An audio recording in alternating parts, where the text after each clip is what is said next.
ఇప్పుడు మనం చూడాల్సింది ఏంటంటే, ఎలాగూ నూతన నిబంధన కూడా దశంభాగం కలిగి ఉంది, ఆహార నియమాలు కలిగి ఉన్నాయి. ఇవన్నీ ఎలా కలిగి ఉందో మనం అది చూడాలి.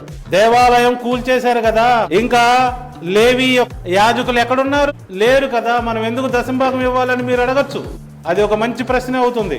కానీ మందిరం ఇక్కడే ఉన్నది, యాజకులు ఇక్కడే ఉన్నారు. ఆ ప్రధాన యాజకుడు కూడా మన యేసు ప్రభువారే.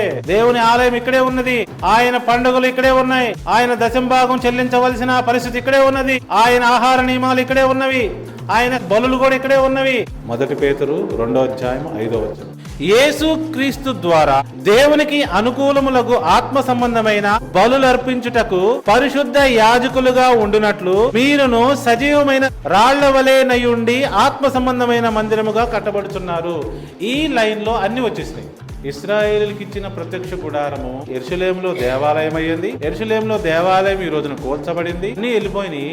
కానీ ఇప్పుడు ప్రభువారు ఏమంటున్నారు? నిజమైన దేవుని మందిరము ఇక్కడ కట్టబడుతున్నది.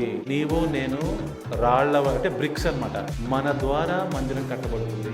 దేవుని మందిరం ఉన్న చోట దేవుని యొక్క యాజకత్వం ఉంటది. పరిశుద్ధ యాజకుడు ఉంటాడు. పరిశుద్ధ యాజకుడు ఉంటే దేవుని పండుగలు ఉంటాయి. దేవుని పండుగలు ఉంటే దేవుని ఆహార నియమాలు ఉంటాయి. దేవుని ఆహార నియమాలు ఉంటే దేవుని దశమ భాగము నియమము ఉంటుంది. అక్కడ రాజులైన యాజక సమూహంగా మనం ఉన్నాము. ఈ రోజున దేవుని రాజ్య పౌరులందరూ దశమ భాగం చెల్లించాలి. వారు దేవుని చేత ఆశీర్వదించబడుతూ ఉంటారు, వాళ్ళు చెల్లిస్తూ ఉంటారు. ఎవరైతే దేవుని రాజ్య పౌరులు కాదో వాళ్ళు దేవుని చేత ఆశీర్వదించబడరో వాళ్ళు చెల్లించాల్సిన అవసరం లేదు.